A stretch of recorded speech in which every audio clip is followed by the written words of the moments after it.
Alright guys, welcome back to another video. Today we are covering SMT divergence, or the smart money technique, developed or at least made popular by ICT himself. So the first thing you have to understand is that assets, in this case indexes, tend to move together. They're going to have similar if not the same type of structure, and in this example we're going to be looking at ES and NQ because those are the two assets that I tend to trade. So that's generally what I look for when I'm looking at SMT divergence. However, you can get some between YM or the Dow, as well as DXY in the form of USDX SMT. But today we're just looking at SMT between ES and NQ because that's my primary source of SMT. So once you understand that the normal correlation between ES and NQ is that when ES makes a lower low, NQ makes a lower low, when NQ makes a lower low, ES makes a lower low, etc. As you can see, this structure follows, and that's normal correlation. And essentially what SMT is, or the smart money technique, is the algorithm showing its hand in a potential reversal. That's how I want you to think about SMT. This is not a end-all be-all indication that we're going to reverse, but it's showing its hand. It's like a chink in the armor. I've got a weakness here, and if you can recognize SMT, you can start utilizing it. So what does it look like in the charts? Well, as you can see here, when we make a lower low on ES, so this low, lower high, and we made a lower low here, sweeping this sell side liquidity. But on NQ, we failed to make a lower low. So ES looks like this. ES looks like this, right? As you can see over here, this is what ES did. But NQ failed to make a lower low, which shows that NQ has a relative strength in comparison to ES. In that case, we want to be looking for long options or long positions, buy positions on NQ over ES. Now, that doesn't mean ES isn't going to offer a nice breaker block setup, a nice fair value gap, etc. But generally, this is the safer bet. And if you are using SMT, essentially what you're going to do is you're going to have to feel safe using a stop below this low. And that goes same over here. So if you go here, your stop can be below this higher low because SMT is protecting this. And although you don't see a liquidity sweep here, you do here, which is why it's important to be looking at multiple assets that are in correlation to each other.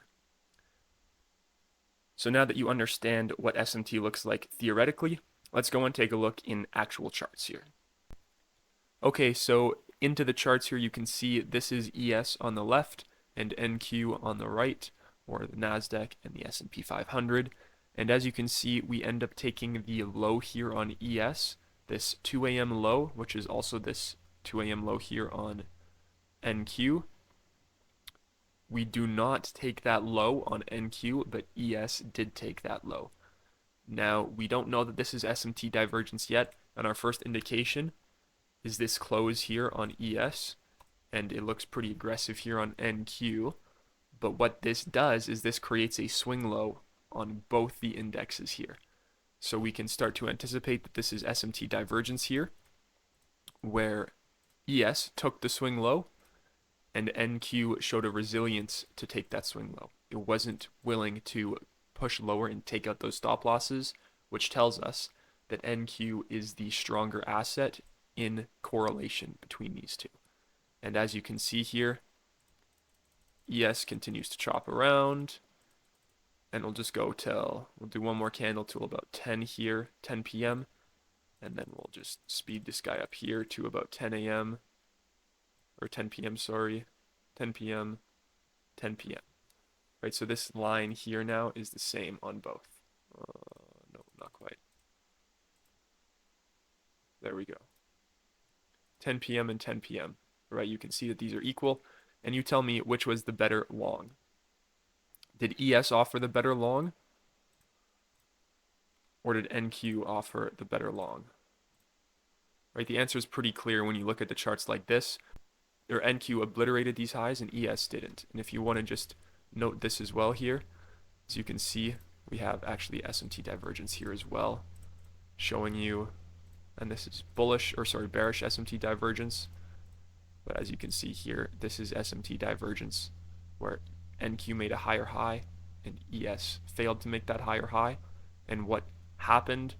ES ended up selling off and ending up taking this low, whereas NQ didn't, right? This is showing strength in comparison to weakness. You short weakness and you long strength. Pretty straightforward in this example here, guys. Okay, so now that you understand how to spot SMT, let's go over how you can start to trust your SMT and anticipate it, because this is obviously working in hindsight. So how could have we known that this was going to be a low here on NQ? Well, first off, we saw that we had SMT up top here, right? So this SMT occurred before this low was put in. So when we have this SMT here formed, right, this SMT formed here, we can expect that because ES formed a weaker SMT, it's more likely to take out the low. So this is weakness, this is strength. We just are utilizing that information. We're not taking trades off of that. And then as we start to push down here and take this low, where is NQ when we start to take this low? NQ is inside this fair value gap. So you want to start using other PD arrays and confluences in order to trust your SMT. SMT should be a secondary confluence, not an initial trade confluence or the main reason for entering a trade. It should just be in addition to. That's the best way I can suggest using SMT, is don't take a trade solely off of it, but you want to start implementing it into your trade ideas to start building better confluence, winning more and losing less trades, and ultimately choosing the right asset to trade. So instead of taking ES because we swept lows, you could be taking NQ because it was the stronger pair or the stronger asset. So you could have gone along in this fair value gap using SMT as your confluence, or you could have seen that we broke market structure to the upside here on NQ, and ES obviously had some trouble doing that, but we broke this structure here, right? So we broke structure here and ultimately ended up creating this fair value, or sorry, this breaker block here. So potentially you go long here on the tap into the breaker block, and you put your low or your stop just below this, just inside this fair value gap here, with the anticipation that it's a breakaway gap, so it should not get tapped into because the breaker block will hold price up. And then you're just targeting, I don't know, a 2-to-1. Doesn't really matter. You're looking for external liquidity over here, but for the example of the video, it gets smashed through, right? That's just what you kind of look for. And of course, ES doesn't quite offer that same opportunity that NQ did. So you use SMT to determine the strength here, anticipating the SMT at the lows here because we are bullish. Because we are bullish, we're expecting this to take the low and this one not to, because we have strength here. On top of that, we have this fair value gap that NQ tapped into. And if you want to look at ES, why ES would have bounced here, well, this was a potential turtle soup entry.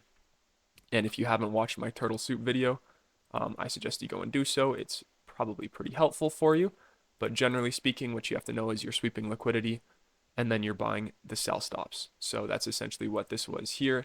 And you just bought the sell stops looking for higher prices, even though I would have suggested taking NQ here. So now that you kind of understand how to trust SMT, you can start utilizing this information, going into your charts, looking for this, and more importantly, adding this as a confluence to take your A trades to A plus trades, your B trades to B plus trades, etc. Once again, guys, I do want to stress SMT should not be your number one confluence. It should be an additional confluence, an additional reason to get into a trade, but not the reason to initiate the trade or the trade idea.